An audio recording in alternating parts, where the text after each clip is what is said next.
আমাদের সরকার যদি সরকারি কর্মচারীদেরকে না বুঝে, আচ্ছা একটা মানুষের শরীরে যেমন রক্ত আছে, একটা মানুষের চলতে গেলে শরীরে যেমন রক্ত থাকে, রক্ত না থাকলে যেমন শরীরে রক্ত শূন্যতা দেখা দেয়, শরীর অকেজো হয়ে যায়, শরীরে নানা রোগ ব্যাধি দেখা দেয়, তেমনি একটা সরকারের রক্ত হচ্ছে সরকারি কর্মচারী। সরকার আছে কিন্তু সরকারি কর্মচারী নাই, তাহলে কিন্তু সরকার প্রাণবন্ত থাকতে পারবে না। একটা সরকার তখনই প্রাণবন্ত হয়ে উঠবে যখন তার সরকারি কর্মচারীরা ভালো থাকবে, সরকারি কর্মচারীরা ভালোভাবে জীবনযাপন করবে, নির্ভয়ে অভাবমুক্ত হয়ে যখন অফিস করবে, তখন তাদের কাজে মনোযোগ বাড়বে, তখন তারা দেশের উন্নয়নের জন্য নিঃস্বার্থভাবে কাজ করতে পারবে। কিন্তু এই যে আমরা সরকারের ব্লাড বলি কর্মচারীদেরকে, তাহলে সেই কর্মচারীরা যদি ভালো না থাকে তাহলে তো সরকার নানা রোগাক্রান্ত হয়ে পড়বে, সরকার নানা রোগে ভুগবে, তাই না? সরকারের রক্ত, সরকারের ব্লাড হচ্ছে কর্মচারীরা। সেই কর্মচারীরা যদি ভালো না থাকে তাহলে সরকার ভালো থাকবে? আপনারা বলেন। তাহলে কর্মচারীদের কথা সরকারের ভাবতে হবে না? সরকারের যে প্রধান, তার তো ক্ষমতায় গ্রহণ করার পরই তিনি যেভাবে নানা পরিকল্পনা করতেছেন, সাধারণ মানুষের কথা আপনি চিন্তা করতেছেন, কই সরকারি কর্মচারীদের কথা তো আপনি একবারও বললেন না। আপনার মুখ থেকে তো সরকারি কর্মচারীদের বিষয়ে আমাদের নিয়ে কিছু বলা উচিত ছিল। আপনি আমাদেরকে অন্তত আশ্বস্ত করতেন যে আমি নির্বাচনের আগে কথা দিয়েছি পে স্কেল বাস্তবায়ন হবে, আমি এখন ক্ষমতা গ্রহণ করেছি, নিশ্চয়ই আমরা পে স্কেল বাস্তবায়ন করব, একটু সময় দিন বা আশায় বিষয়, তাহলে তো আমরা একটু নিশ্চিন্ত হতাম। আমরা আপনার মুখ থেকে এই রোজার ঈদের আগেই পে স্কেলের সম্পর্কে আমরা একটা সুসংবাদ আপনার মুখ থেকে শুনতে চাই। মাননীয় প্রধানমন্ত্রী, আপনার কাছ থেকে আমরা এই পে স্কেলের বিষয়ে একটা সুসংবাদ শুনতে চাই। ভাই আমরা 4,000 টাকা বোনাস পাই, মামুন ইসলাম লিখেছেন। মাহবুবুর রহমান ভাই অনেক ধন্যবাদ আপনাকে। সাইরুল ইসলাম, এইগুলো দেখার কেউ নাই, আল্লাহ রমজান মাস উসিলা করে পে স্কেলের ব্যবস্থা করে দিন, আল্লাহুম্মা আমিন। আমিন। সাইরুল ইসলাম লিখেছেন এইগুলি দেখার কেউ নাই, এই কথাটা ঠিক না, দেখার আছে, দেখাইতে হবে, তাদেরকে দেখাইতে হবে। তাদেরকে দেখাইতে হলে আপনাদের সবাইকে সোচ্চার হতে হবে। যতদিনে আপনারা সোচ্চার না হবেন ততদিনে আমাদের এই দাবি আদায় হবে না, এটা 100%। ওই রাস্তায় নেমে 2-4-500 মানুষ আন্দোলন করলেও কিচ্ছু হবে না, কারণ আমাদের কর্মচারী হলো 22 লক্ষ সারা দেশে। আর আমরা সারা দেশ থেকে যদি 500 বা 5,000 মানুষ আন্দোলন করি তাতে কিচ্ছু হবে না, তাতে কোনোভাবে আমাদের দাবি আদায় হবে না। আমাদের দাবি আদায় হতে হলে আপনাদের সবাইকে সোচ্চার হতে হবে, আপনাদের সবাইকে নিজের জায়গা থেকে নিজের দাবিটা তুলে ধরতে হবে, আদারওয়াইজ আমাদের দাবিগুলি সরকারের নজরে আসবে না। ঈদের আগে গেজেট প্রকাশ করতে হবে এবং জানুয়ারি 26 থেকে কার্যকর করতে হবে। রফিকুল ইসলাম সবুজ ভাই লিখেছেন। শুভ লিখেছেন পে স্কেল আরো 3 বছর সময় লাগবে, বাস্তব জানি না ভাই, আরো 3 বছর লাগে না 3 মাস লাগে বুঝতে পারতেছি না। সুন্দর, আপনি মহান, আল্লাহ পাক আমাদের সহায় হন, আমিন। জাহাঙ্গীর আলম লিখেছেন। এমডি মতিউর রহমান লিখেছেন, আঙ্কেল আমরা অবসরপ্রাপ্ত পেনশন, তাই আমরা শুধু 8,000 টাকা বেতন পাই। আমি একটা কথা বলেছিলাম, আপনারা যারা অবসরপ্রাপ্ত আছেন, আপনারা এই অবসরপ্রাপ্তরা মিলে একটা সংগঠন করতে পারেন, একটা কমিটি করতে পারেন, যে কমিটির মাধ্যমে আপনারা আপনাদের দাবির কথাগুলি তুলে ধরতে পারেন।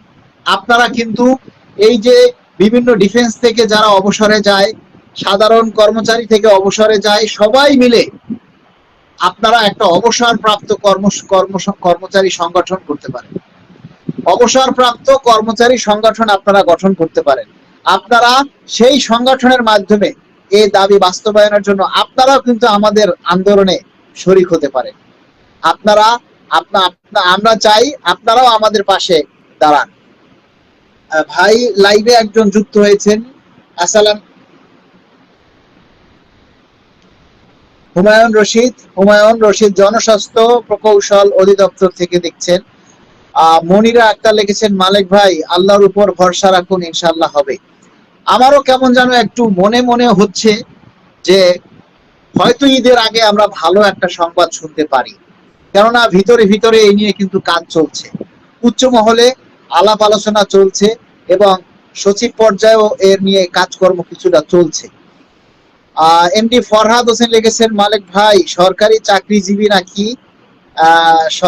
চাকরিজীবী নাকি অন্য কোনো পেশায় নিয়োজিত হতে পারবে না, তবে সরকারি ডাক্তারগণ তাদের সরকারি দায়িত্ব পালন করে প্রাইভেট চেম্বার করেন, 1500-2000 টাকা ভিজিট নেন, সে বিষয়ে কিছু বলেন। ডাক্তাররা তো হচ্ছে কি বলবো, তারা তো অফিস করে, আবার অফিসের পরে নিজেরা পার্ট টাইম জব করে, পার্ট টাইম জব না মনে করেন, পার্ট টাইম চেম্বার করে, বিভিন্ন হসপিটালে চাকরি করে, আবার 5 মিনিট একটা রুগী দেখে 5 মিনিট একটা রুগীর সাথে কথা বলে 2000, 2500, 3000 টাকা ফি নিয়ে যায়, অথচ তারা হসপিটালে সরকারি চাকরি করে বেতনও পাচ্ছে, তাদেরকে বেতনও দেওয়া হচ্ছে। আমার কথা হচ্ছে, ডাক্তারদেরকে হয় বেতন কমিয়ে দিন, না হলে তাদের চেম্বারে ভিজিট দেখার ফি কমিয়ে দিন, রুগী দেখার ফি কমিয়ে দিন, অন্তত একটা দিক থেকে আমাদেরকে বাঁচান, একটা দিক থেকে সরকারের ফান্ডে টাকাটা জমা করেন। তারা অফিসে আধা বেলা অফিস করে তারা চড়া মোটা অঙ্কের বেতনও নিবেন, আবার রোগী ফি, আবার চেম্বারে গিয়ে রোগী দেখে আবার অনেক হাই রেটের ফিও নিবেন, তাহলে দুই দিকেই তারা ইনকাম করতেছে। তাদেরকে যে কোনো একটা সাইড বন্ধ করে দিন মাননীয় প্রধানমন্ত্রী। আমরা চাই এই চিকিৎসক জগতে যারা আছেন, হয় তাদের বেতন কমিয়ে দিন, আর না হয় তাদের ভিজিট কমিয়ে দিন। আমরা অসুস্থ হলে, আমরা একজন কর্মচারী, আমরা যদি একজন ডাক্তারের কাছে যাই, তাহলে 1500 থেকে 2000 টাকা ফি দিতে হয়, আবার 8-10 হাজার টাকার টেস্ট করাতে হয়। আমরা সেই টাকাটা কই পাবো? আমাদেরকে তো 1500 টাকা দেন শুধু চিকিৎসা ভাতা, তাহলে এই 1500 টাকা চিকিৎসা ভাতা দিয়ে আমরা একটা সংসারে কয়জনে চিকিৎসা করব? মাতোয়ারা তানি লিখেছেন, আল্লাহ তুমি কবুল করো, সাথে রিপোর্টের কমিশন আছে, রিপোর্টের কমিশনও আছে। জি, সোশ্যাল মিডিয়ায় একটি নিউজ দেখা যাচ্ছে যে 3 ধাপে পে স্কেল কার্যকর হবে, এটা কতটুকু সত্য? সম্পূর্ণ মিথ্যা, সম্পূর্ণ মিথ্যা। আপনারা দেখবেন যে ফেসবুকে যদি কোনো কথা বলে আর সেটার যদি কোনো সোর্স না থাকে বা কোনো লিঙ্ক না থাকে, তাহলে সেই কথায় আপনারা কেউ কান দিবেন না। এই কথাগুলি আমরা কিন্তু কেউ বলতেছি না, আমরা যারা আমাদের এই তথ্যগুলি আপনাদেরকে দেই, বা আমরা যারা আমাদের দাবির কথাগুলি প্রচার করি, কই আমরা তো কখনো এই তথ্যটা লিখি নাই যে 3 ধাপে পে স্কেল দিচ্ছে। এগুলি সম্পূর্ণ ভুয়া কথা, এরকমের কোনো কথা হয় নাই। পে স্কেল দেওয়ার ব্যাপারে এখনো কোনো কথা হয় নাই, তাহলে 3 ধাপ আর 4 ধাপ আসলো কই থেকে? তো যাই হোক, আমরা এই যে সুপারিশ প্রণয়ন যে কমিটি হচ্ছে, সুপারিশ প্রণয়নের যে কমিটি গঠিত হয়েছে, আমরা সেই সুপারিশ প্রণয়নের কমিটির কাছে আমরা করজোর অনুরোধ করতেছি আপনাদের মাধ্যমে, যে অন্তত আগামী সপ্তাহের মধ্যে, আগামী 1 সপ্তাহের মধ্যে আপনারা চূড়ান্ত রিপোর্ট জমা দিবেন এবং সরকারকে পে স্কেল দেওয়ার ব্যাপারে, পে স্কেলের গেজেট প্রকাশের ব্যাপারে আপনারা মুখ্য ভূমিকা পালন করবেন। কেননা পে স্কেল বাস্তবায়ন হলে আমরা পাবো, যদি সর্বনিম্ন যেটা ধরা হয়েছে 20,000 টাকা, আর আপনারা পাবেন 1,60,000 টাকা, তাহলে আপনাদের গরজটা বেশি হওয়ার কথা।